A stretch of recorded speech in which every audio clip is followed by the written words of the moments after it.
Bom dia, gurias. Hoje faremos a nossa quinta mentoria. E aí, como eu acho que é muita informação para poucas mentorias, né?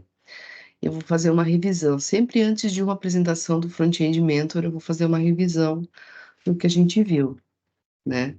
Semana que vem, já tem duas entregas, né? Espero que venham mais algumas para a gente poder fazer um dia de apresentação, né? Tá explicadinho lá na tarefa de como entregar, que é gravando um vídeo, né, no YouTube, deixa ele como não listado, só pra gente aqui, né, para o pessoal ver. Até quem tem essa preocupação, assim, todo mundo vai ver. Não, deixa, só a gente aqui, né, para fins educacionais vai assistir esse vídeo. E aí, as pessoas que entregaram, eu vou apresentar aí na semana que vem. Caso alguém não tenha gravado o vídeo e queira apresentar, me avisa, né? E aí, durante a mentoria, apresenta ao vivo. O bom de gravar é que se dá algum problema no meio ali da gravação, né? Sei lá, esqueceu de alguma coisa, sei lá, os problemas que acontecem, né? O computador travou, passou uma cachorrada na rua, um carro, sei lá. Sempre acontece alguma coisa inusitada, né? Quando a gente está gravando. Ah, Daí grava, né? Daí não corre esse risco. Ao vivo a gente corre o risco de acontecer alguma coisa. Gravado, não. E aí entrega lá, e daí as pessoas que entregaram eu vou apresentar na semana que vem. Aí semana que vem vai ser só um dia de apresentações, assim, pra gente ver como o pessoal, como vocês estão fazendo, né? E compartilhando conhecimento de vocês, compartilhando dúvidas também, né? Quais as dificuldades que encontraram, enfim. Que a gente aprende bastante, né, quando a gente compartilha. Se a gente se isola, eu mais ainda, e como eu sou mentora aqui, professora na escola, mais ainda porque eu compartilho com os alunos, né, as dúvidas, a gente fala, mas o que que tu não entendeu, qual parte, é diferente, né, também no presencial. Mas assim, conversando com outras pessoas, a gente aprende muito mais do que tentar uma carreira solo, vamos dizer assim, né, porque às vezes tem uma dúvida ali que a tua colega sabe, de repente ela não sabe alguma coisa, tu sabe, né, e aí acontece essa troca bem legal. Então, sugiro, né, aqui na trilha 3 na lógica, principalmente, né, que surgem mais dúvidas, grupo de estudos. Eu tô achando, vocês conversavam tanto antes, eu tô achando que vocês estão quietas agora no grupo lá.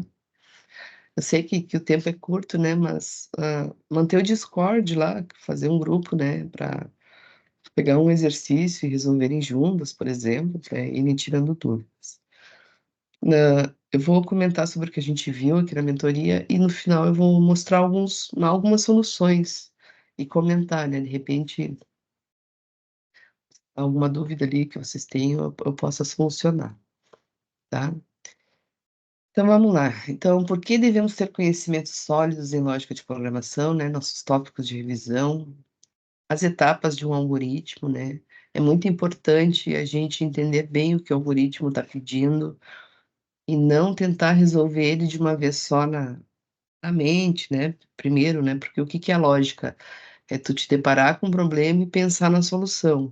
E aí depois que tu tem essa solução, passar para a máquina de uma forma que ela entenda. Mas antes de tudo, né, tu tem que entender qual é a solução que tu tem que entregar, né? Qual vai ser a estratégia que tu vai usar para resolver aquele problema, né? Os algoritmos são probleminhas que a gente resolve. Então, a tendência sempre é a pessoa olhar para tudo junto. E aí bate aquela ansiedade assim: "Ai, eu não sei fazer, não faço ideia de como fazer", né. Mas aí a gente vai ver, né, que a gente tem que separar os dados de entrada, ver que tipo de processamento a gente vai fazer com esses dados e o que que a gente vai mostrar para o usuário, né, separar em pedaços. Mas aí a gente vai comentar mais lá quando chegar o slide. A gente vai comentar também sobre variáveis e constantes, escopos de variáveis, né, posicionamento das variáveis. Sobre condicionais e sobre loops também, os loops de repetição. Então, por que devemos ter conhecimentos sólidos em lógica, né? Ter conhecimentos sólidos em lógica de programação é essencial para qualquer programador, independentemente da linguagem ou tecnologia que esteja sendo utilizada. A lógica de programação é a base sobre a qual todas as outras habilidades de programação são construídas. Porque se tu tem uma lógica boa, ao te deparar com um probleminha, né, que nem esse do fundo de rendimento, o calendário de idade, né, ah, tu começa a montar teu raciocínio. Ah, que eu preciso ter uma data, em cima dessa data eu vou verificar tal coisa, hã, vou mostrar, entendem? Vocês precisam separar as coisas por etapas e aí ir tomando as decisões, né. Mas aí para eu separar essa data, se ela for maior que tal dia, então eu vou usar um comando condicional. Aqui eu preciso que alguma coisa se repita "x" vezes, então eu posso usar um loop, aqui eu vou criar uma variável, entendem? Com conhecimento sólido da lógica, sabendo para que serve cada parte, né, das estruturas, conhecendo bem o que as estruturas entregam, né, estrutura, quando eu falo estrutura, é a de decisão e a de repetição, né. E algumas partes, assim, que eu quero dizer, assim, é saber o que que é uma variável, como usar variável, como declarar, o que para que são os comandos de decisão, em que momento a gente usa eles, né. Tendo esse conhecimento, tendo essa base, a gente consegue aplicar, né, pra resolver os problemas. A gente consegue conversar com a máquina, consegue colocar para a máquina o que a gente quer que ela faça. Então por isso é importante saber bem, né, ter bem isso, ter essa base bem consolidada, porque ela também vai servir para qualquer outra linguagem que vocês forem aprender. Vocês estão vendo JavaScript aqui, mas daqui a pouco, sei lá, vocês ouviram falar no PHP. Ah, vou lá ver como é que o PHP funciona. Vocês vão ver que são poucas coisas que mudam, mas a lógica é a mesma, né, os comandos, as estruturas são as mesmas para desenvolvimento. Que mais? E alguns motivos, né, então, para resolução de problemas, a lógica de programação ensina a dividir problemas complexos em tarefas menores e mais gerenciáveis. Isso ajuda a resolver problemas de forma mais eficaz e eficiente, né, a questão que eu estava falando antes, que não enxergar tudo quando tu te depara com um problema, não enxergar ele como um todo, né, separar ele em pedaços, em partes pequenas. Por exemplo, suponha que você precise criar um programa para calcular a média de notas de estudantes. Podemos usar a lógica de programação para dividir o problema em etapas, como a entrada de notas, a soma das notas e o cálculo da média, né. Então notem que eu tenho passos, né. Quais dados eu vou pedir para o usuário para calcular a média? Ah, eu vou precisar das notas. E tendo as notas, o que que eu preciso, qual tipo de processamento eu preciso fazer em cima dessas notas para obter a média? Ah, primeiro eu preciso fazer uma soma, depois dessa soma eu preciso dividir com o número de notas que eu tenho, né, e aí vai ser gerada a média. E depois, claro, eu vou mostrar essa média para quem perguntou, né, para o usuário. Então, se a gente separar em etapas, né, fica mais fácil de enxergar a solução. O entendimento de algoritmos. A lógica de programação ensina a criar algoritmos eficientes. Um algoritmo é um conjunto de instruções, passo a passo, para resolver um problema. A máquina é burrinha, né? Ela é bem burrinha. A gente tem que ensinar passo a passo para ela todas as etapas de um algoritmo, né? Tudo que a gente quer que ela faça, a gente tem que dizer. É o caso que o óbvio, né, precisa ser dito, porque é uma máquina, né?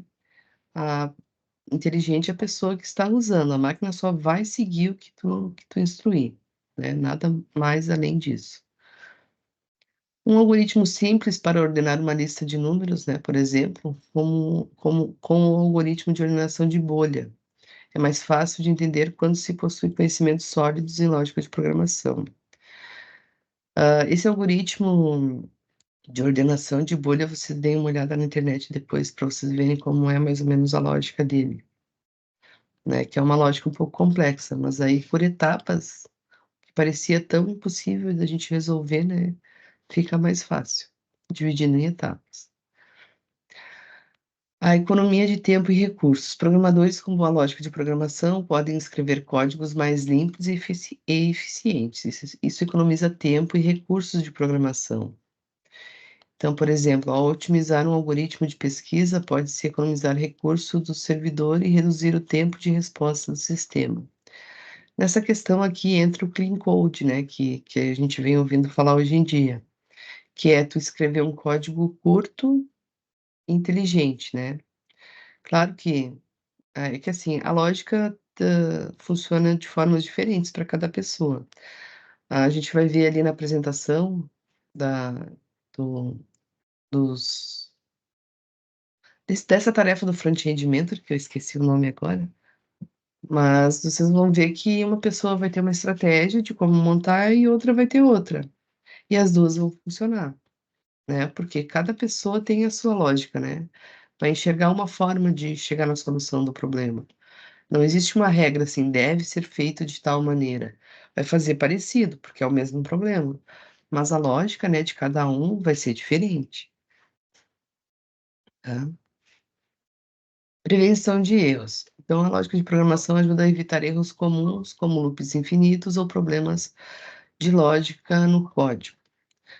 Então, por exemplo, com uma sólida compreensão da lógica, teremos menos propensão a criar um loop que nunca termina ou escrever código que não faz o que se espera. Né, esses loops infinitos, vocês lembram? A gente tem as estruturas de repetição, né, que repetem um trecho de código, a gente já vai ver. E aí, se a gente não usar uma boa lógica ali na condição de parada do laço, né, porque a gente cria um laço de repetição, ele tem que ter um ponto de partida e precisa ter um ponto de parada, para não ficar infinitamente funcionando, né, infinitamente executando, que é o que a gente chama de loop. Então, é nesse sentido, né, a prevenção de erros, conseguir construir uma boa lógica, né, para que esses erros não aconteçam. Às vezes também acontece da gente escrever, eu falo da gente me incluindo, porque eu passei por isso também, e às vezes também acontece de novo, tá, não vou dizer que não. Mas escreve, escreve, escreve, escreve, aí tu chega num ponto assim: "Nossa, mas era só escrever 2 linhas que já ia me resolver o problema", né. Mas claro, isso aqui também, essa questão de quantidade de código, mais ou menos, também depende da experiência da gente, né. Quanto mais a gente praticar, não sei se alguém está fazendo aquela trilha do HackerRank, mas ali, naquela trilha, tu vai escrever só a lógica ali, exatamente, né, tu não vai criar todo o programa. Ele te dá um trecho de código e tu escreve só a lógica. Aquilo ali é uma boa forma da gente treinar, assim, só só em aplicar, né, literalmente a lógica, de formas diferentes do que a gente está acostumado, né.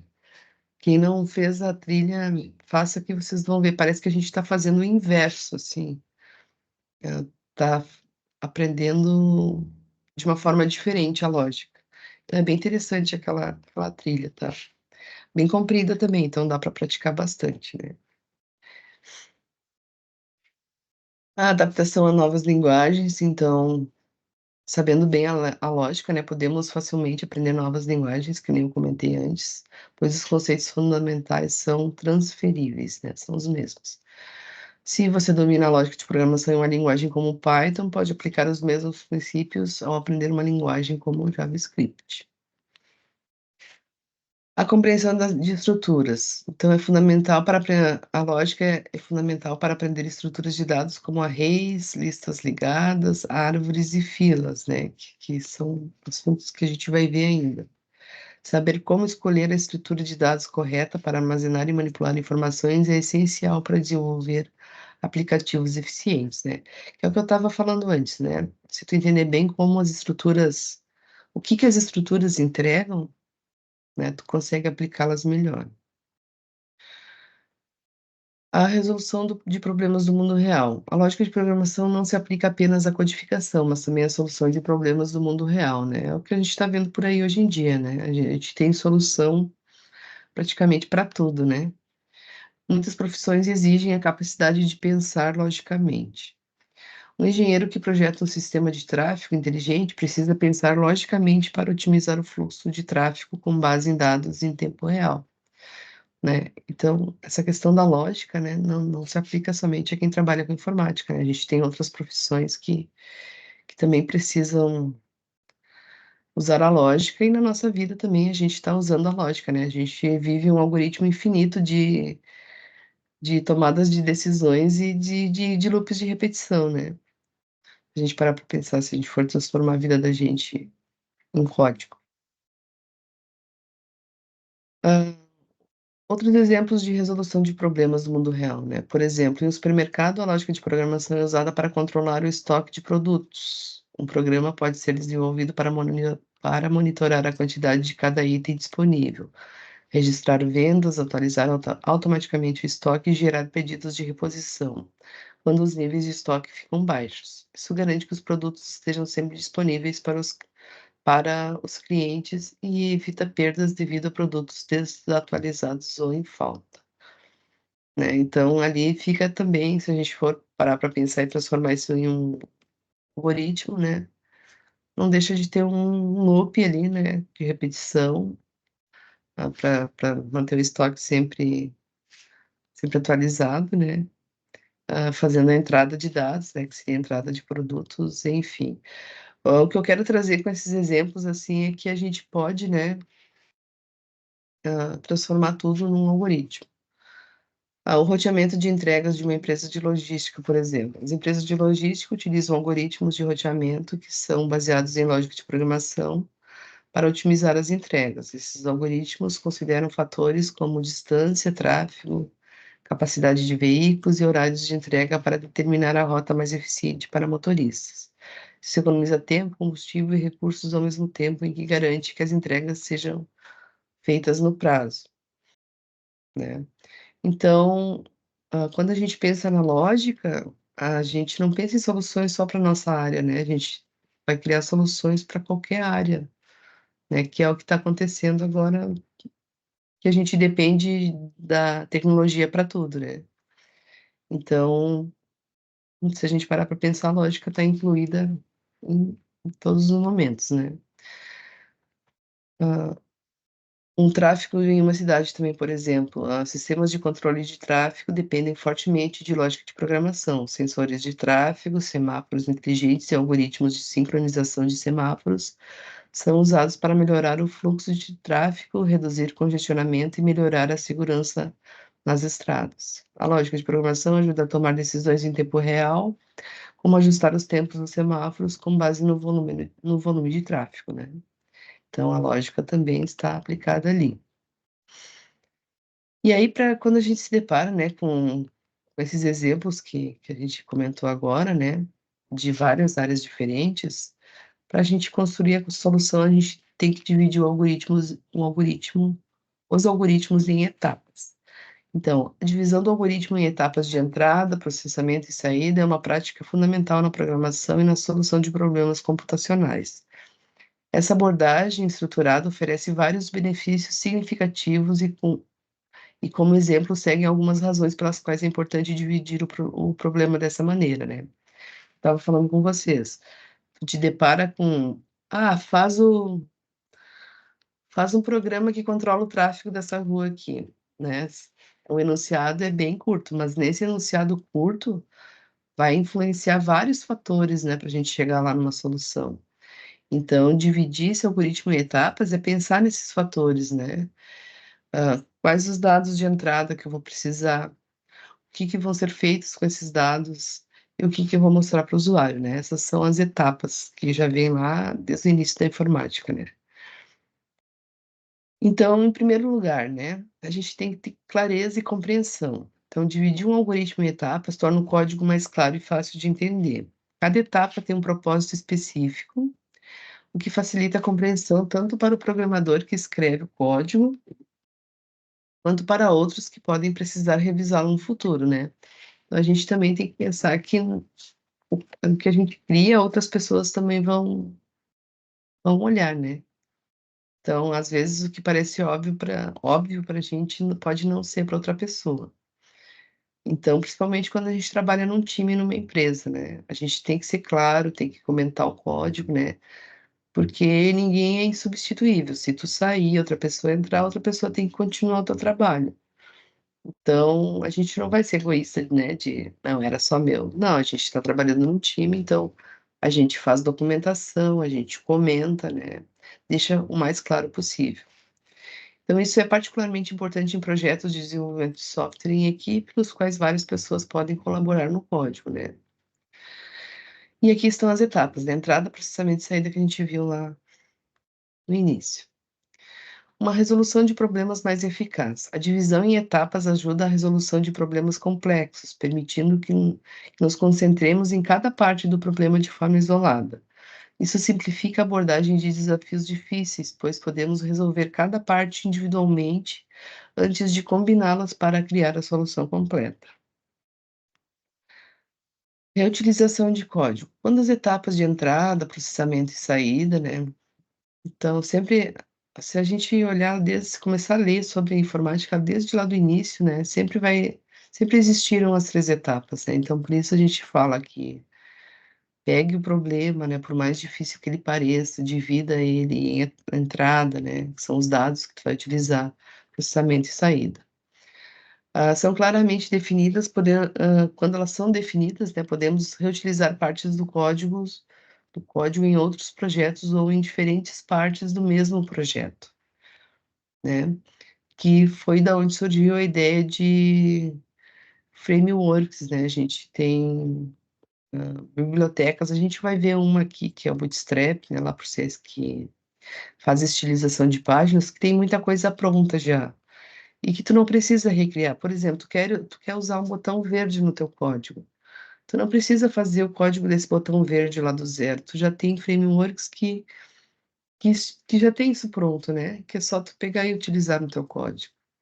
Então, isso te dá tempo, né, e evita erro, porque se tá pronto, alguém já fez, já testou, é só tu colocar no teu código, né.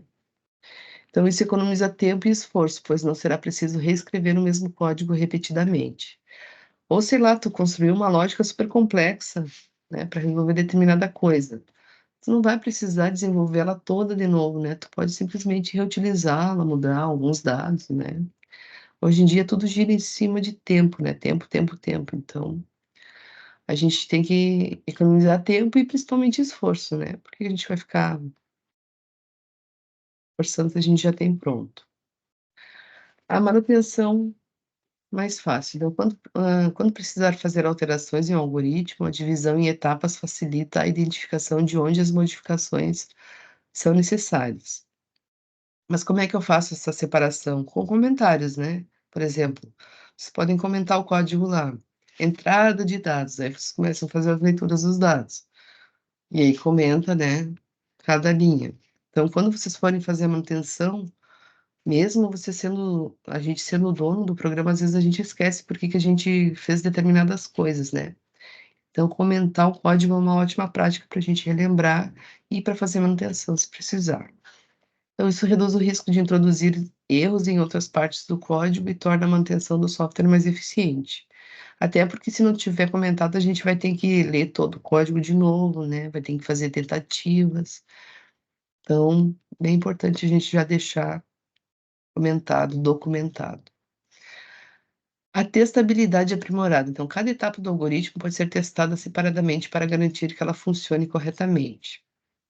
Isso simplifica a detecção de erros e problemas, tornando os testes de unidade mais eficazes.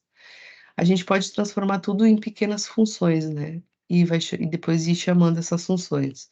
Vocês vão ver que um código JavaScript viram muitas funções, né? A gente acaba fazendo várias funções, ou pelo menos uma ou 2 funções grandes, né. A documentação, então a divisão em etapas facilita a documentação do código. Podemos criar comentários ou documentações que descrevam claramente o propósito e a função de cada etapa, que é valioso para outros programadores e para você mesmo no futuro. Hã, melhor eu pulei esse aqui, não, assim.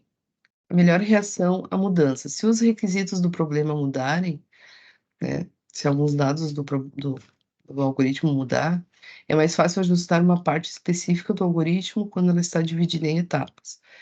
Isso permite que nos adaptamos mais rapidamente às necessidades em evolução do projeto. Em resumo, né, quanto mais claro o teu código for, quanto mais comentado, né, ou tiver uma documentação, quando a gente fala em documentação, é literalmente um passo a passo do que o software faz, né? Para quem entrar, para quem chegar, entender bem o funcionamento e conseguir já trabalhar nele, se for o caso. Depois, então, toda aquela parte de introdução ali é falando sobre a lógica, a importância da lógica. Então, quando vocês se depararem, né, com um problema grande, pense, o que que eu preciso fazer nesse problema? O que que esse problema está pedindo? Ah, eu preciso resolver X problema. Para resolver esse X problema, quais dados eu vou precisar? Ah, esse. Esse dado o usuário vai informar ou eu já vou deixar informado no algoritmo, né? Depois, o que que eu vou fazer agora com esses dados para mostrar na tela, por exemplo? O que que eu vou fazer com esses dados para chegar até uma média, né? Quais os processamentos que eu vou utilizar? E por fim, o que que eu vou mostrar para o usuário? Tentem usar essa técnica que vocês vão ver que talvez fique mais fáceis algumas soluções, né? E aí a gente depois falou de criação de variáveis, né? Então, variáveis são elementos essenciais em algoritmos de programação. Elas desempenham um papel fundamental na armazenagem e manipulação de dados, permitindo que os algoritmos realizem tarefas específicas e tomem decisões com base nas informações disponíveis. É um local de armazenamento nomeado que pode conter dados ou valores. Esses valores podem ser números, textos, booleanos, que é o verdadeiro e falso, né? E outros tipos de dados, dependendo do tipo da linguagem utilizada. Essas variáveis, elas têm escopos, né? O escopo é o lugar que ela foi declarada, e dependendo desse lugar, ela é visível para todo o código ou visível apenas para uma parte do código, né? Então, elas podem ter o escopo local ou global, dependendo de onde são declaradas. Variáveis locais são acessíveis apenas dentro de um bloco de código. Por exemplo, se eu declarar uma variável dentro de uma função com um let, né, só a função vai enxergar aquela variável. Se eu declarar uma variável com var fora da função, ela vai ter um escopo global, né? Todo o programa vai enxergar. Essas questões de escopo, a gente consegue enxergar mais assim a usabilidade delas na orientação a objetos. Não sei se vocês já chegaram a olhar a orientação a objetos, mas na orientação existe muito esse escopo para proteger as variáveis, né? Para variáveis que são privadas não serem acessadas por qualquer lugar, vamos dizer assim, né? Para questão de proteção de dados. No JavaScript, a gente não vê muito isso, né? Porque a gente acaba usando as variáveis dentro da função, já dentro daquela própria função, então a gente não chama, né, variáveis de outros lugares. Quer dizer, chama, mas não com muita frequência, né? Por a gente usar muita função. Os nomes de variável devem seguir as regras, né? Então a gente viu que elas têm algumas regrinhas para criação. Geralmente elas não podem conter espaço em branco e devem começar com uma letra ou sublinhado. É uma boa prática escolher nomes descritivos para suas variáveis para tornar o código mais legível.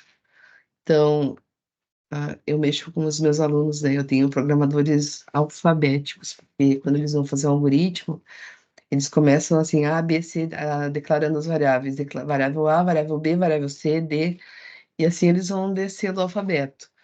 E aí eu pergunto para eles, tá, e agora se eu passou uma semana, duas, o que que o G faz? Né? Porque é só uma letra, então a ideia é que a gente coloque assim nomes do que a variável vai receber, né? Se a variável vai receber um nome, por exemplo, por que não chamar essa variável de nome, né? Vai ficar mais fácil até para a gente compreender. E aí algumas regrinhas, né? Que não pode ter número, não pode ter espaço, né?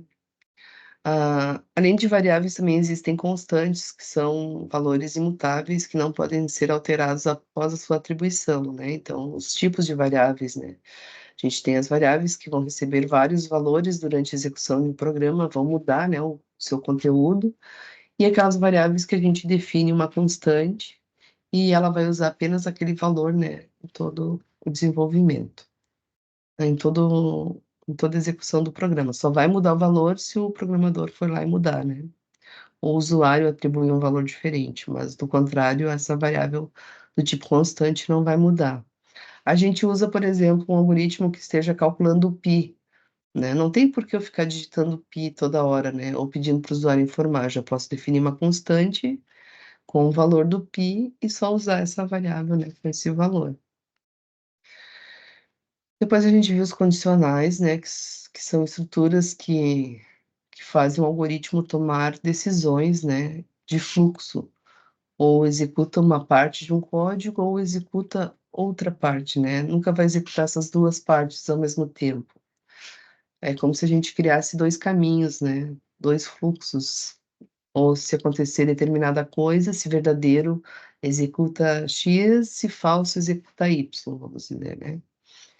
Então, as estruturas condicionais são componente fundamental no desenvolvimento de algoritmos e programas de computador. Elas permitem que um programa tome decisões com base em determinadas condições, né? Essas condições vão ter que retornar sempre verdadeiro ou falso, ou critérios executando diferentes conjuntos de instruções dependendo do resultado dessas condições. Então, as estruturas condicionais, né, o if e o else. O if só vai executar quando a condição dele for verdadeira. Caso seja falsa, entra o else, né? Se não executar o se, vai executar o se não. As estruturas condicionais são usadas para controlar o fluxo de um programa, permitindo que ele se adapte a diferentes situações. Eu estou lendo ligeirinho porque eu quero mostrar os códigos para vocês, né? Aqui sair da teoria e mostrar um pouco do código. Então a gente viu a estrutura condicional simples, que é o if, né? Ele faz um teste e acaba, ele não tem a condição else, são separados, né? Então posso, se eu tiver vários ifs, só ifs, if tal coisa, cada um vai executar independente, né, um do outro. Então eu uso para situações em que eu tenho várias coisas diferentes para testar, vários valores diferentes para serem testados. A condição if else eu uso quando eu tenho que testar um valor em mais de uma situação. Por exemplo, se eu tenho uma nota de um aluno, quero ver se ele está aprovado, reprovado, ah, aprovado, reprovado ou em substituição, né? Lá vai ter que fazer a prova de substituição de nota, sei lá. Então, é a mesma nota para 3 situações. Então, nesse tipo de caso, eu preciso usar o if else, porque daí um if vai encadear no outro, né? A resposta do primeiro vai, se não for a primeira situação, vai cair na segunda e assim na terceira. Porque, por exemplo, eu estou me referindo à mesma nota. Então, vou testar a nota para ver se é maior que 7, para ver se é aluno aprovado, se a nota está entre 5 e 7, para ver se está em substituição, e se a nota é menor que 5, para ver se o aluno é reprovado. Então, eu fiz 3 testes com o mesmo valor. Então, nesse tipo de situação, eu uso o if else, tá? Se eu tiver valores diferentes, eu uso só o if. Ah, por exemplo, né, uma imagem aqui para eu achei legal essa imagem para trazer, só o if, né? Eu tô saindo de casa, se tá chovendo, se isso for verdadeiro, né, eu vou levar o guarda-chuva e continuo o passeio. Se for falso, né, se essa condição for falsa, não vai acontecer nada, não tem nenhuma instrução no lado falso, né? Então o se, ele só vai executar se a condição for verdadeira. Se a condição falhar, o programa segue sem executar nada, né? Não tem nada de execução caso o teste seja falso. O if else, aí sim, né? Ó, o if else, ele vai ter situações, né? Trechos de programa, caso a condição seja verdadeira, né? Daí ele vai executar o if. Então, se está chovendo, ele vai levar o guarda-chuva. E se falhar, ele vai cair no else. E aí o else também vai ter outras instruções, né? Então, se tiver sol, vai levar o óculos e vai continuar o passeio. Então, essa é a diferença fundamental entre o se, só tem instruções, caso a condição seja verdadeira, né? Não tem o encadeamento de condições, que nem a gente chama, né? Porque o else, a gente pode encadear um if no else, né? Se tal coisa, então, escreva na tela. Se não, se outra coisa, né? A gente pode encadear as condições. Um if else. A gente coloca um if dentro do outro. Além dessas estruturas condicionais básicas, também existem outras estruturas alinhadas, né? Existem estruturas condicionais alinhadas, quando uma estrutura condicional está dentro da outra, né? Que era o que eu estava falando ali do if else, né? A gente pode ligar um if no outro. E estruturas condicionais múltiplas, quando várias condições são verificadas em sequência, que é o caso do switch case, né? Essas construções permitem maior flexibilidade na tomada de decisões em algoritmos de programas. As estruturas condicionais são vitais na programação, pois permitem que os programas realizem dinamicamente diferentes situações e cenários. Inclusive, né, os condicionais a gente usa tranquilamente dentro de laços de repetição, né? Então, na verdade, a lógica de programação não são coisas que a gente aprende separado, são coisas que a gente vai agregando, né? Tudo que a gente for vendo daqui para frente, a gente vai agregar no que a gente já conhecia. E no final, né, os loops, que também conhecidos como estruturas de repetição, são elementos fundamentais no desenvolvimento de algoritmos de programas de computador. Os loops chegaram, né, para resolver problemas de quantidades, né? Por exemplo, a gente pede para o usuário digitar um valor. E se a gente pedisse para o usuário digitar 1000 valores? A gente precisaria escrever 1000 vezes isso no código da gente, né? E assim para outras situações em que acontecem 200.000 vezes, né? Estou falando em 1000 já, porque realmente um laço pode ser bem grande, né? Pode executar muitas vezes. Então, acontecem tipos de situações que é inviável tu escrever código, né? E aí, nessas situações, entrar nos laços de repetição, onde tu vai escrever uma vez e a estrutura vai repetir aquele código, né? Muitas vezes. A gente viu que tem dois tipos principais de loops, né? Loop com condição de saída, que é o while, e o loop com condição de entrada, que é o for. O loop while é usado quando você deseja executar um bloco de código quando uma determinada condição for verdadeira. A condição é verificada antes de cada interação do loop. E o loop for é usado quando você sabe quantas vezes deseja executar o código. Em resumo, seria assim: a gente tem os dois tipos de laço. Normalmente, usamos mais o for no JavaScript. Até a gente vai ver que o for tem outras variações, o for in, for off, né? Outras estruturas de laço de repetição. O while a gente usa quando a gente não sabe, por exemplo, quando esse loop vai parar. Por exemplo, fica executando alguma coisa enquanto o usuário não digita zero. Fica executando o laço enquanto tal informação não for, né, uma data não for informada, enquanto o usuário não digitar X, ele precisa de uma intervenção para parar, né? Quando a gente não sabe, quando o loop é indefinido, né? Tem um número de voltas indefinidas. A gente normalmente usa o while, por isso o nome enquanto, né? Enquanto alguma situação dure, enquanto, né? Enquanto isso ou aquilo faça alguma coisa. No for, a gente já sabe quando esse laço vai começar e quando ele vai parar. Então, a gente costuma chamar o for de estrutura de repetição determinada, né? Porque a gente já sabe quando vai ser a parada. E aqui, daí, eu deixei um exercício proposto para vocês, né? Esse exercício tem a proposta de criar um jogo interativo de adivinhação, onde o jogador recebe um número aleatório entre 1000 e 100, e tem um número limitado de tentativas para adivinhá-lo. O código usa condicionais para verificar se o palpite do jogador está correto, né? E fornece dicas sobre se o palpite é maior ou menor que o número aleatório. O loop for controla as tentativas do jogador e o jogo termina quando o jogador acerta o número ou esgota as tentativas. E aí vocês vão pensar naquelas estratégias ali, né, de como montar. Vocês vão entregar com o link do GitHub, tá? Esse aqui eu estou pedindo uma entreguinha, diferente das outras que eu não tinha pedido, tá? Até para treinar lá para o front-end mentor. Mas e aí eu quero mostrar algumas soluções para vocês que talvez vocês estejam com algumas dúvidas de como fazer isso aqui, né? Esse aqui ou os outros que a gente já comentou. Ah, vocês estão vendo a tela? Olha aquelas perguntas de novo. Vocês estão vendo minha tela? Estão vendo o Visual Studio? Sim. Tá. Sim. Então, coloquei 8 exemplos aqui, né, que usam algumas estratégias, digamos assim, para a gente relembrar até de algumas coisas, né?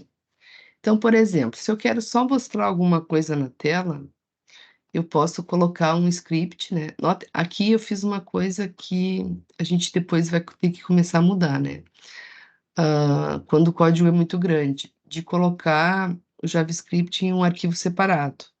Aqui eu coloquei ele junto com o HTML. Lembram? Isso não é uma boa prática, né? Porque se o JavaScript ficar muito grande, não tem como a gente. Aí fica muito ruim até de fazer manutenção. Os meus exemplos, como são pequenininhos, está todo mundo misturado, tá? Mas já digo de antemão que isso não é legal, né? A gente deveria ter um arquivo JavaScript e chamar ele no script aqui no final do código, né? Por que no final? Porque como o JavaScript vai depender de algumas tags do HTML, se a gente colocar ele em cima, o HTML às vezes não foi todo carregado, né? Então, o ideal é que a gente sempre coloque o script mais para o final, tá? Nossa, Nesses... eu tive um problema com isso, do script no final. Eu tinha feito tudo certinho. Já tinha revisado, eu tava assim 2 horas revisando, não sabia o que estava acontecendo. Fui olhar o script, tava lá em cima lá em cima do código, não tava rodando o negócio.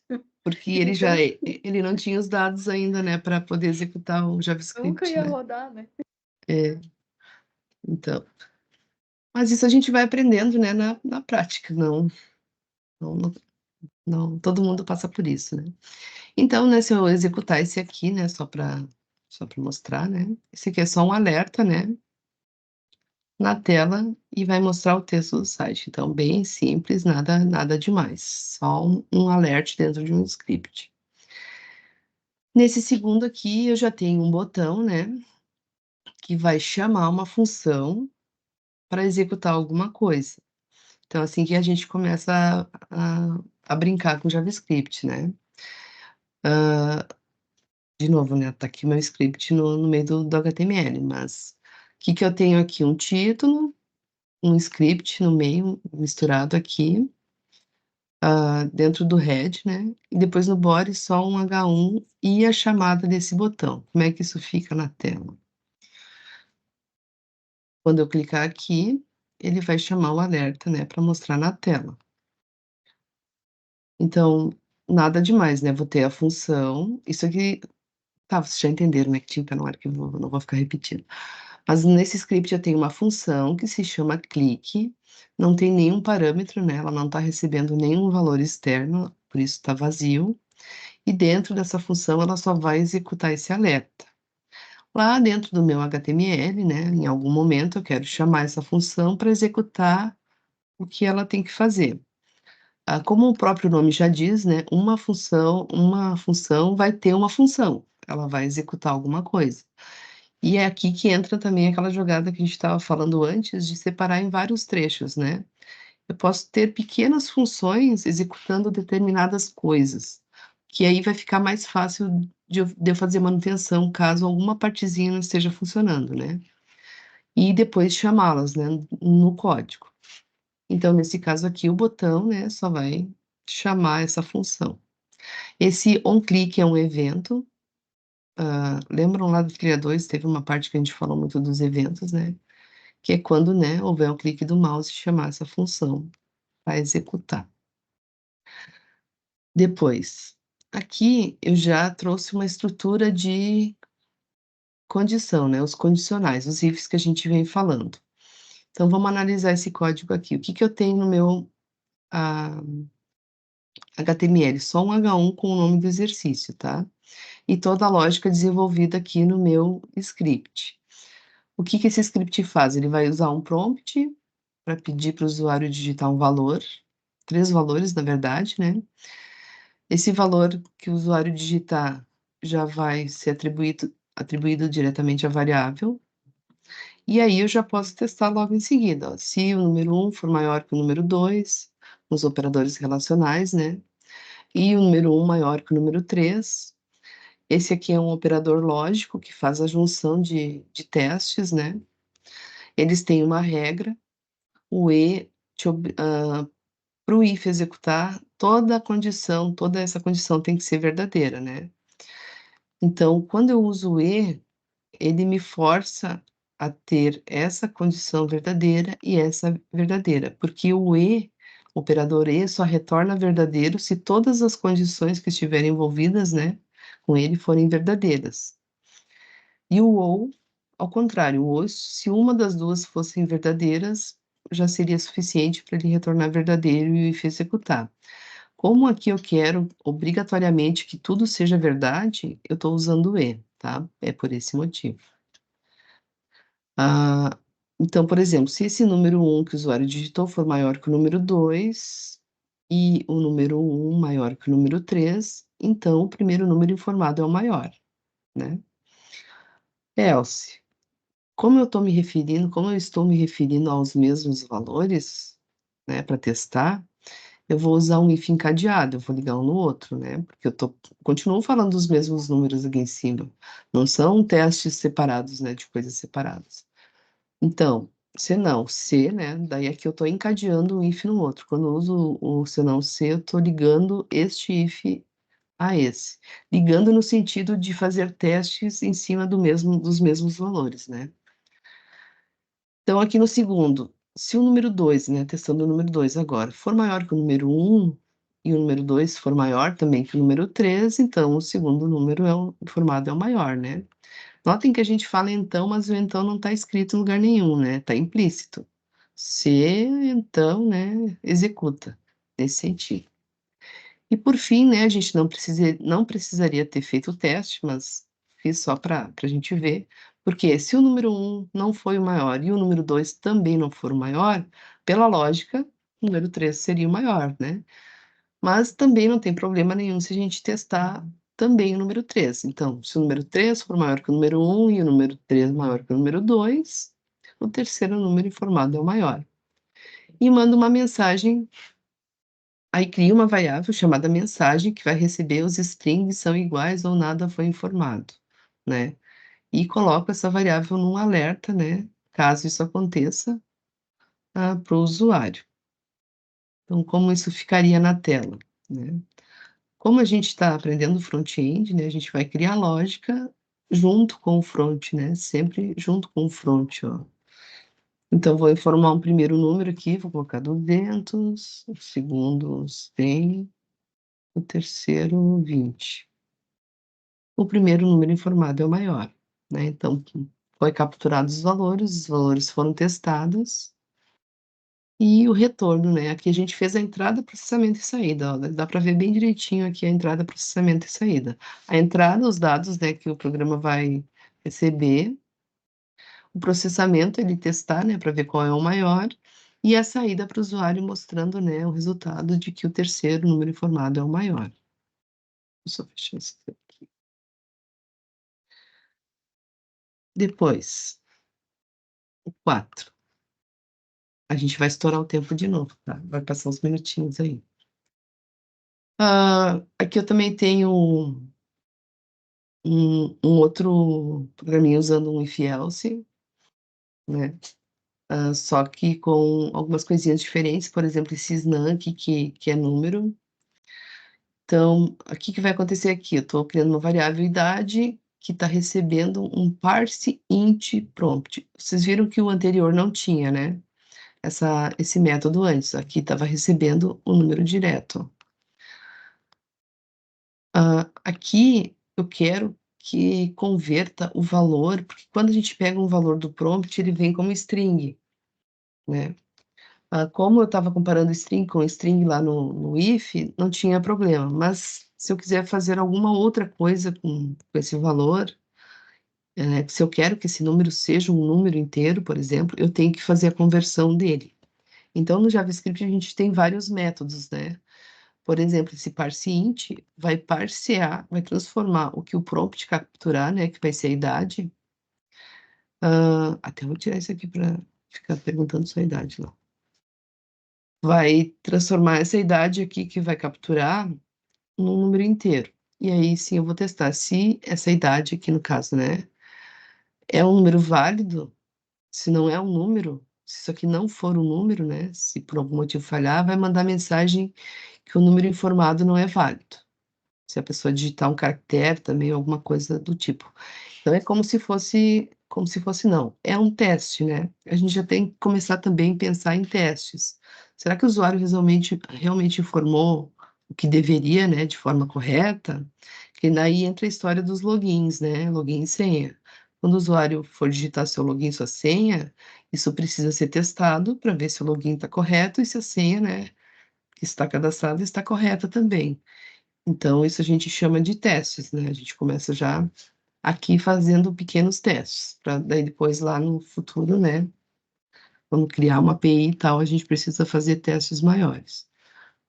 Então, se passar por ali, né? Se não, né? Se a idade for válida, vai testar. Se a idade é menor que 18, vai dizer que a idade formada é um número, é de um menor, né? A pessoa é menor. Se não estiver mentindo, é maior de idade. Aqui tá, fui até sarcástica com o usuário, né? E aí, essa variável mensagem que vai receber uma dessas strings, né? Vai ser mostrada no final lá dentro de um alerta. Então, vamos espiar aqui. Vou informar minha idade. Minha idade está avançada, já estou com 48. Ele vai. Esse não está funcionando. Gente, não está funcionando meu programa aqui, gafe. Por que não está funcionando? Por que não está funcionando?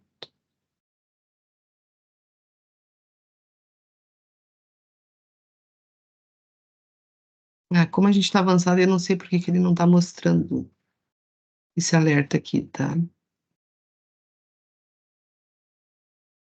Vou botar Será esse que alerta. não é as chaves a mais ali? Sim, eu vou tirar ele daqui. Ver se tá dando. Não, ele tá chamando só eu tenho que mostrar no HTML aqui. Tá, Bom, mas eu vou mostrar os outros, senão não vai dar tempo, já são 9h03. Mas tá. depois, numa próxima, eu resolvo. Ou vocês resolvem aí. Mas é alguma coisa que eu não tô enxergando agora aqui também. Às vezes a gente fica burro, parece, olhando o código, né? Tá no nariz ali, a gente não tá vendo. Mas deve ser só uma chave, alguma coisa. Eu entrei no if, fechei, entrei, fechei, fechou. E era para executar esse alerta mostrando o conteúdo dessa mensagem. Enfim. Ou, tá, eu não vou pensar. Ou eu deveria criar uma função e chamar essa função de repente. Não, mas era para funcionar o alerta ali.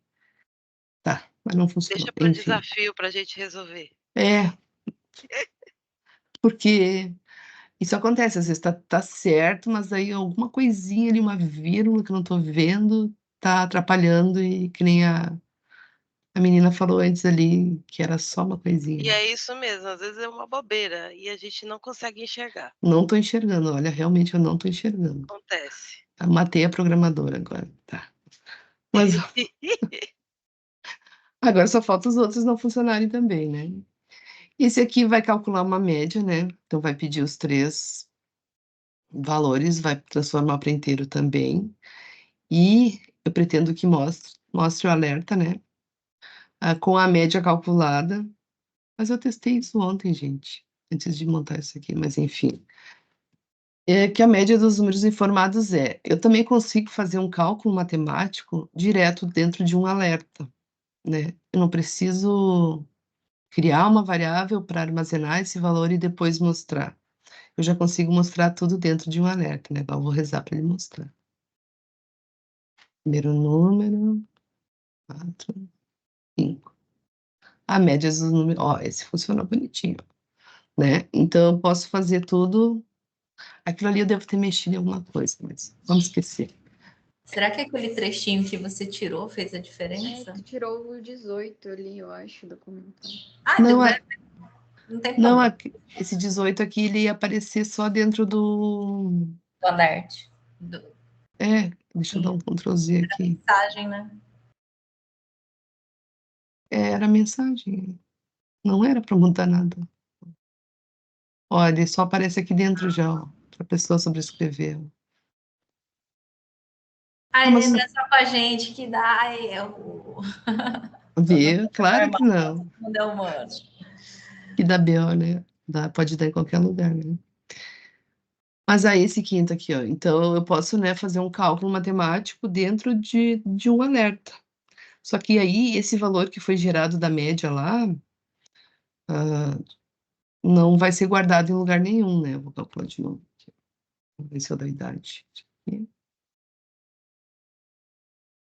Então, primeiro eu vou botar tudo 10, 10 e 10 para ver se está funcionando. Não sei se eu digitei 10 ou não. A média é 10, né? 10 mais 10 mais 10, 30 dividido por 3, 10. Então, só que esse valor que é gerado dessa média, né? Ele não está sendo guardado em lugar nenhum, ele só está sendo mostrado para o usuário. Então, se eu quisesse guardar o resultado dessa média, daí eu teria que criar uma variável média, né? Que recebesse esse cálculo, e aí sim eu poderia usar esse valor em outros lugares. O 6 aqui. O 6 eu tenho um frontzinho, dois inputs. Esses inputs têm um label, né? Até para a pessoa saber o que ela tem que digitar. Né? Notem que quando eu tenho inputs e labels também, eu não sou obrigada a usar um formulário, não preciso necessariamente usar um formulário, né? A tag form, para criar. Depois, a pessoa vai informar a altura, é o cálculo do IMC, né? A pessoa vai informar a altura, vai informar o peso, e eu vou chamar uma função, né? IMC, que vai fazer esse cálculo do IMC. Esse script está lá em cima também, ó. Não é um lugar bom aqui, teria que estar lá embaixo, esse script. Vou recortar ele aqui, botar ele aqui embaixo. O que a gente tem de diferente nesse aqui? O label só tem esse for aqui, mas isso aqui seria para outras funções, né? Se usar, não faz diferença eu ter ou não esse for aqui, neste momento, né? Isso aqui quando eu estou trabalhando mais com back-end, que é importante. Mas no input, sim. O que eu tenho no input? Eu tenho um ID, né? Seletor para identificar de forma única esse input. Se chama altura. O tipo, especifiquei o tipo, que é número. Um mínimo de 100 e um máximo de 250, né? Caracteres para a pessoa digitar. Só para constar, né? Ninguém vai ter uma altura tão grande assim. E depois o peso, também tem um ID para o peso, um tipo de número, e também uma quantidade mínima e máxima aqui para a pessoa digitar. Depois um botão que vai chamar a função calcular IMC no botão, e depois um ID, só uma div que tem um ID chamado resultado, e um ID extra aqui que eu acabei não usando. Mas assim, por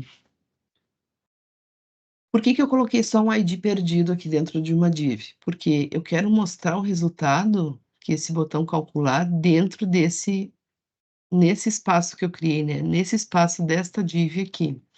Então, olha só, a função calcular o IMC vai pegar, né, pelo ID altura, então get element by ID, onde é que eu tenho o ID altura?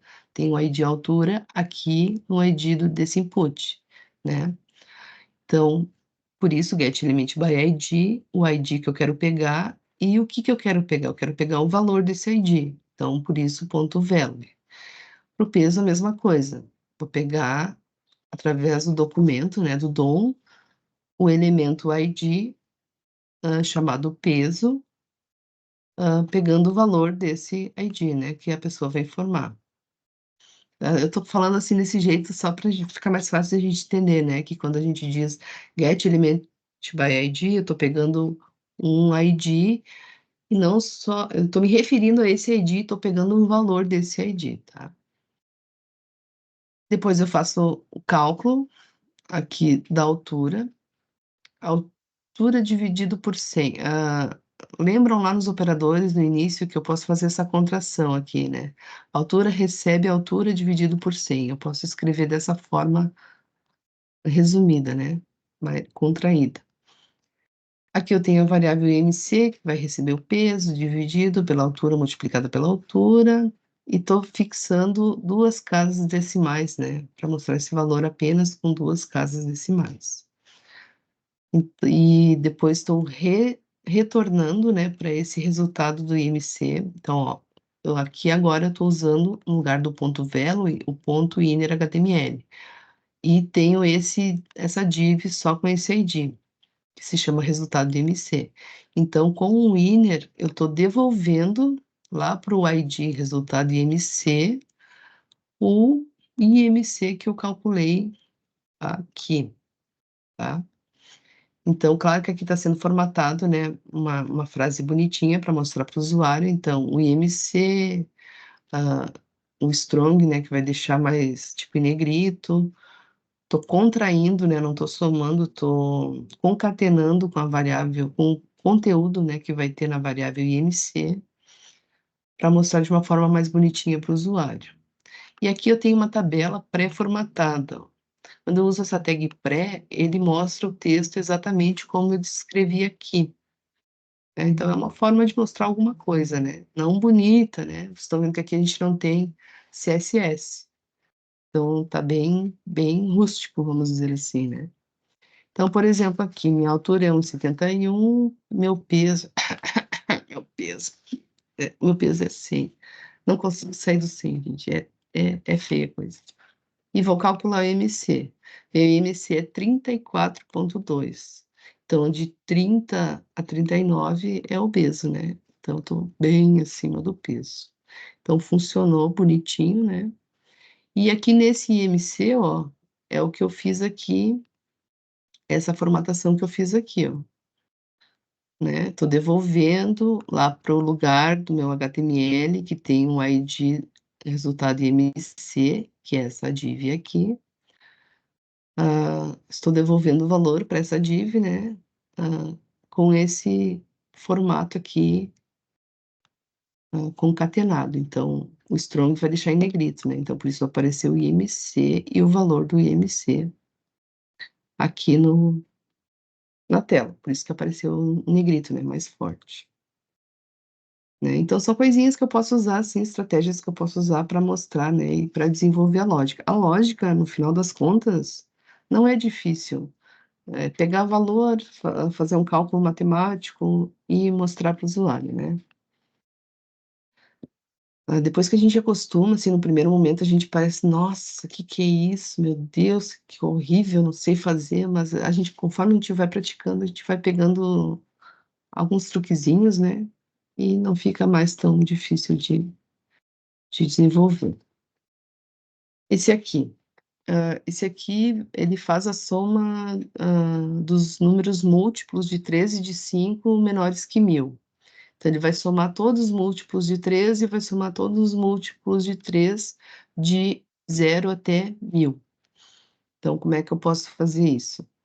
Tenho aqui, eu estou zerando as duas variáveis que vão receber os cálculos, né? Isso é uma boa prática, e quando a gente cria variáveis acumuladoras, que vão receber muitos valores, no momento que a gente cria, ela pode ter lixo de memória. Então, para a gente ficar garantido que não tem nada, né, de lixo nessa variável, a gente zera elas.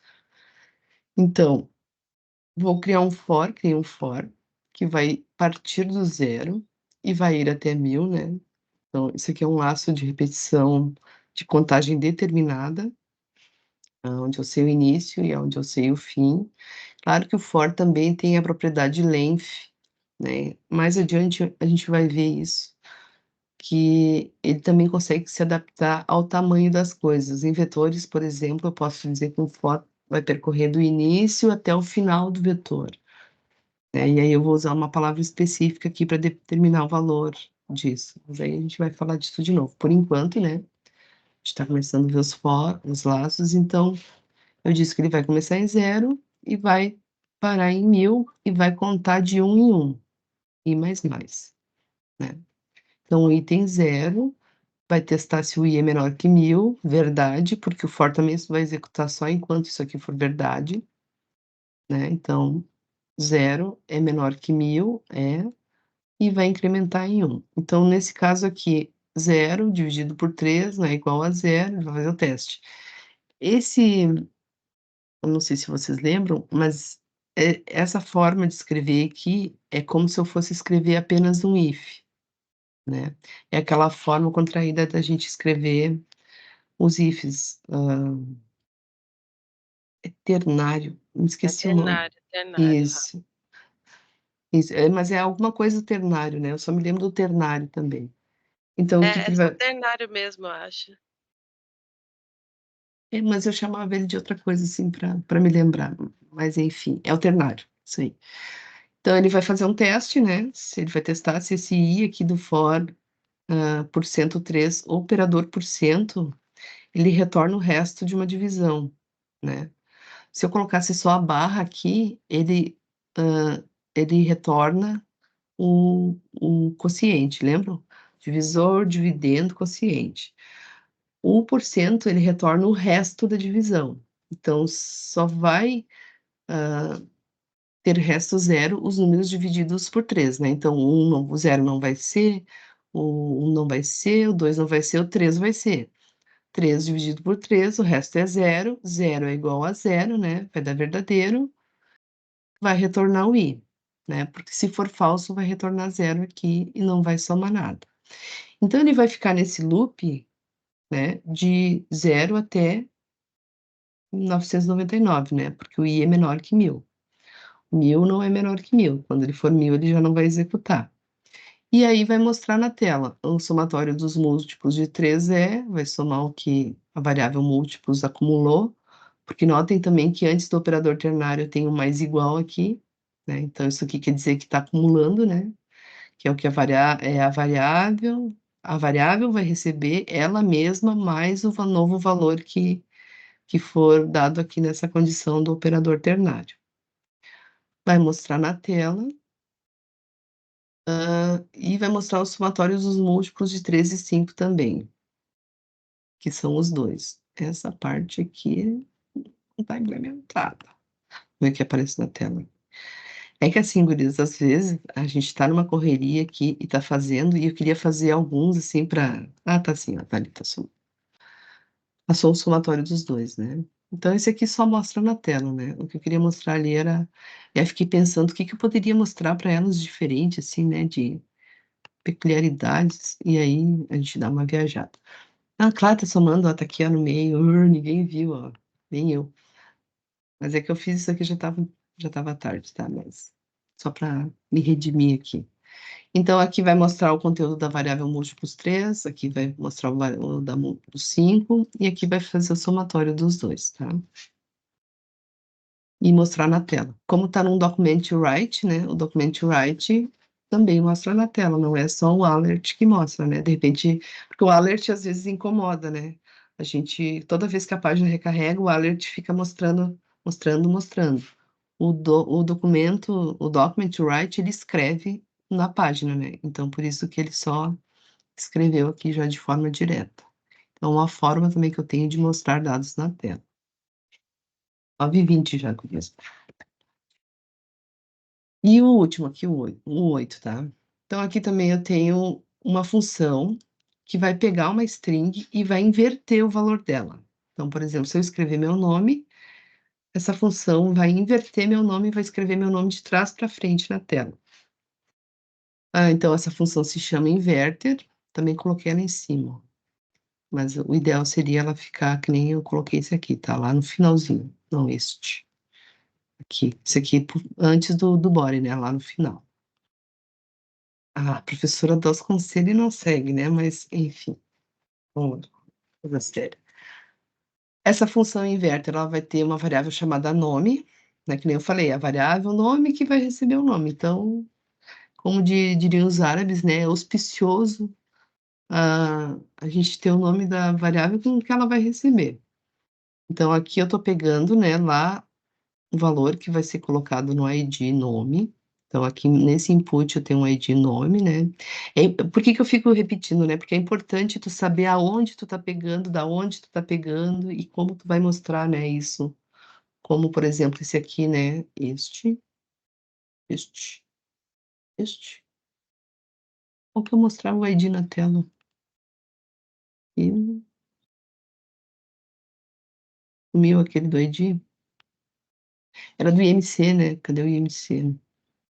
IMC.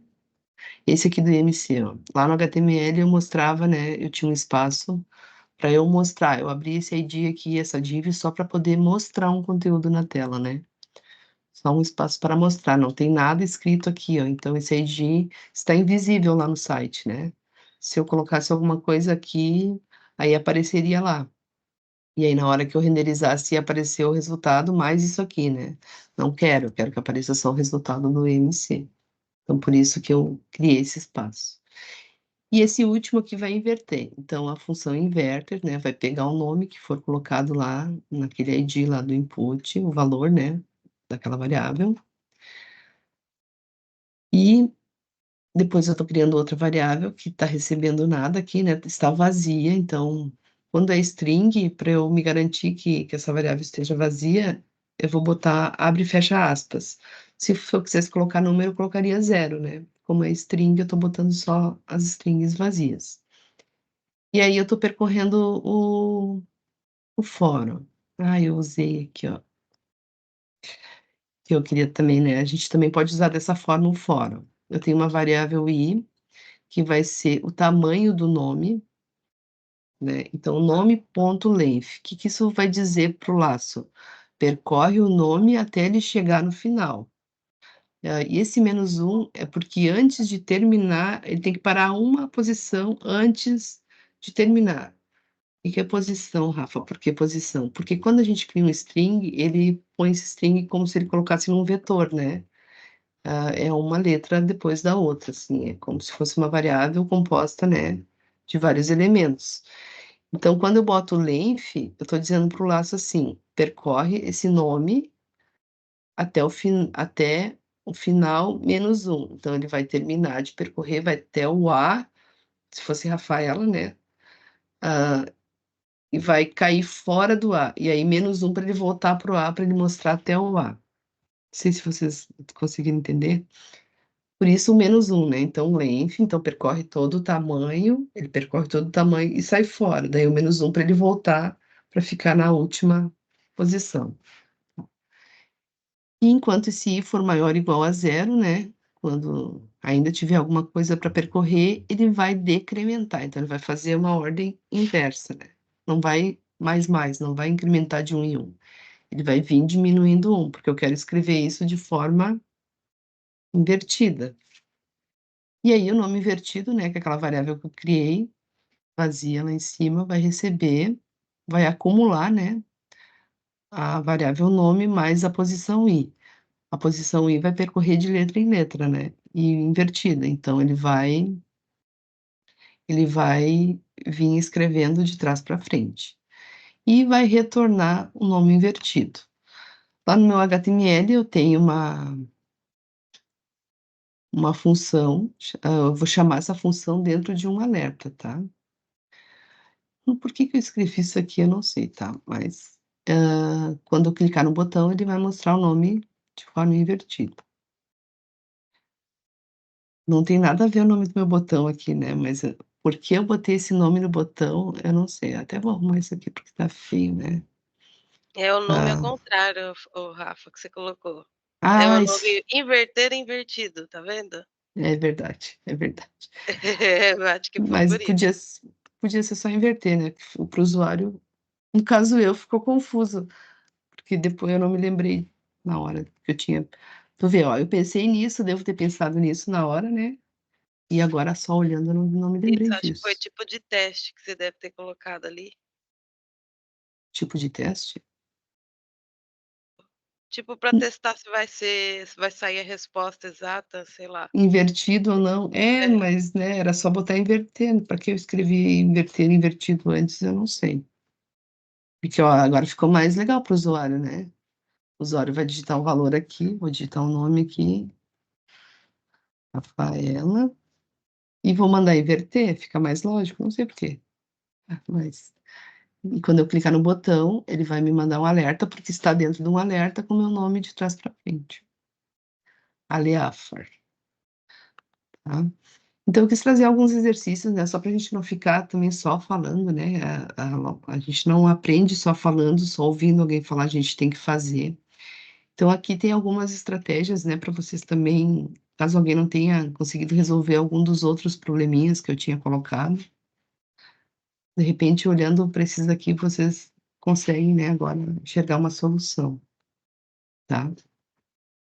E também para mostrar, né, que a gente pode fazer a mesma coisa de vários jeitos diferentes, né? Não, assim, que não tem uma regra, deve ser feito desse jeito. Não. Tem algumas coisas que são melhores, né? Como, por exemplo, colocar esse script aqui no final, para ele carregar todo o HTML antes, né? Todas as informações antes. É que aqui não aparece, isso também influencia no desempenho, né, do site. Se o site for muito grande, tiver muito JavaScript executando, isso pode dar algum atraso. Aqui a gente não enxerga porque o programa é pequenininho, né? Então é só a gente executar e ele já vai mostrar na tela. E é isso, gurias. Passei ali, ó, meia hora da mentoria, me desculpe. Que eu sei que quem tem compromisso, né, não consegue ficar até o final. Mas seria isso por hoje. Fala, Vanderlei. Até agora que eu vi tua mão levantada aqui. Quando eu tô compartilhando, eu não consigo ver. Fala ou escreve, né? Não sei. Operador condicional ternário. Isso. Ah, agora tu escreveu para mim depois. É que quando eu tô compartilhando, eu não enxergo o chat. A Miriam tá desesperada. Por quê, Miriam? Acho que ela falou por quê, porque eu fiz esse comentário, né? Não, eu tô desesperada porque a gente tem que fazer os exercícios lá do comecinho para entender tudo. E eu não tenho tempo. Mas não esse tem seria como lá, tem que começar a fazer aqueles exercícios lá do começo, né? Para entender. Sim. O ideal é que tu comece fazendo os fáceis, né? Que daí tu vai acumulando, tu vai construindo o teu conhecimento, né? Mas quem sabe agora, vocês viram ali que o primeiro era bem simples, né? Era só um alerta, daí o segundo foi Sim. evoluindo, então dá uma olhada de novo no... Eu sinto que eu já estou me familiarizando com, porque a gente vê tudo muito diferente, fica muito perdido, mas vamos aos poucos. Não, e tu começa a ver o JavaScript e daqui a pouco tu já tá até acostumado já. Que nem tu falou, tu vai te familiarizando, né, com a... muita gente, eu vejo na Trilha 1, principalmente, lá as meninas sugerindo cursos, né, curso disso, curso daquilo, só que chega num ponto que confunde muito, né, principalmente para quem tá começando. Então, eu acho, né, claro, pode outras pessoas não acharem, mas que o ideal é, assim, tu te focar numa só, até para não dar muita confusão, né? Muita troca, muita informação cruzada ali, sei lá. Verdade. Não É se perder, verdade, né? Rafa. Dá muito problema você ficar com muita coisa. Você Tipo, acaba o que não Python foca vê em de um nada. jeito, o JavaScript de outro, e daí quando vai fazer, e agora, quem é de quem, né? Exato. Então a gente começa a ver JavaScript, quando a gente já está enjoado e familiarizado ali, que flui natural, né? Tu acaba começando já a programar de forma mais Nossa, natural. eu no começo tinha muita dificuldade, muita, para entender, sabe. Hoje eu já consigo melhorar, mas é aquilo que você falou, tem que praticar. Sim, sim, Se você não praticar, não vai. não consegue. E o tempo, Miriam, assim, tu vai ter que dizer assim, ó, eu vou pegar meia hora, sei lá, pelo menos meia hora de um dia da semana ou de cada dia, daí eu não sei como é que é a tua rotina, né? Né? Na hora que eu vou fazer, eu meio que reluto para começar a fazer os códigos para treinar, porque a hora que até a gente entrar, entender onde eu parei, é demorado, né? E aí eu fico assim, não, agora eu vou ter, eu tenho pouco tempo, não vai dar tempo. E vou deixando, mas... Isso é o subconsciente te boicotando, ó. Isso acontece quando a gente não quer, mas não quer muito fazer as Nossa, coisas. parece que tem alguma coisa me impedindo, assim, de entrar, de começar. Horror. De repente, tu te doutrina, assim, ó, meia hora eu vou, nem que seja ler o material ali e relembrar. Né? Acho E que aí tu escreve uma linha, sei a lá. mente, assim. Senão tu não vai conseguir. Se tu deixar assim se passar muito tempo, vai acumular muita coisa. Sim, E aí vai ficar uma coisa assim, meu Deus, o que tá acontecendo? Já nem sei mais, né? Uhum. Não, então eu já tô pensando, acho que eu vou ter que repetir a trilha 3. Não, mas na trilha nem. A gente não fez nem a primeira tarefa ainda, mulher. Que isso? Já tá pensando em. Eu me enrosquei Não! de calculator, já tô desesperada. O mentor lá, Calma, tu Miriam, calma. troca ideia lá Não com o mentor, criemos pânico.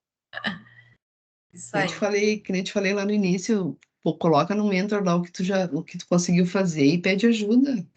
Os mentores, tem muitas pessoas lá, eles respondem de forma rápida. Ele vai dizer, aqui faz isso, aqui não tá legal. Sem medo, sem medo. E você pode pedir no grupo também, Miriam. É, Aqui pra hoje eu gente, ia colocar, era que entendeu? tava muito cedo. Falei, vou esperar, né? 5 horas é muito cedo para mandar mensagem. Não, de repente, manda lá no grupo, olha, gente, não tô conseguindo fazer tal coisa, alguém sabe? É, vou Lá, colocar. de repente, alguém sabe, pode te ajudar. Né? E de repente, fazendo um grupo de estudo te motive mais, né? Sim. Que nem eu estava falando antes, né? De sozinho. Sozinho, às vezes a gente fica. Eu não crio nada no Discord, que eu sou uma anta no Discord, né? Mas Mas tem o YouTube que ensina, lembra? Tu aprendeu a usar o celular aí, ó. é verdade. Né? Tudo a gente consegue. Então tá, meninas, me passei meia hora aqui, desculpa, né? Que às Tá vezes é bom. chato ficar ouvindo uma pessoa falar 1h30, né? Mas é que é muita coisa pra falar. É Não, muita se coisa, acontecer, né? a gente Então, tem que sair e voltar depois, e assistir depois, mas. É, o problema de ser tão grande assim também que as pessoas olham, nossa, 1h30 nem assistem, né? Então, enfim, eu teria que cuidar para ser menos tempo. Por isso que assim, é só 1 horinha, né?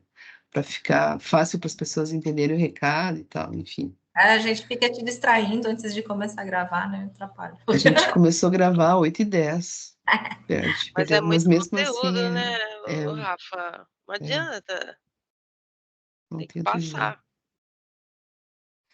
Então tá, meninas, um beijo, um bom Tá final de bom. semana. Beijo, Bom final igualmente. de semana pra vocês, até semana que vem. É E sexta, né? semana que vem a gente vai ter a apresentação só de quem entregou a tarefa. E por favor, quem não entregou ainda, Legal. entregue, porque a gente só tem 2. Ai, meu Deus. Vai ser uma, Eu já entreguei, graças a Deus. vai ser uma coisinha assim, É VaptVupt, né? uma Então, delas. a gente precisa de mais entregas. Eu tive que entregar, gente. Eu tô tão cheia de coisa pra fazer, vocês não têm ideia.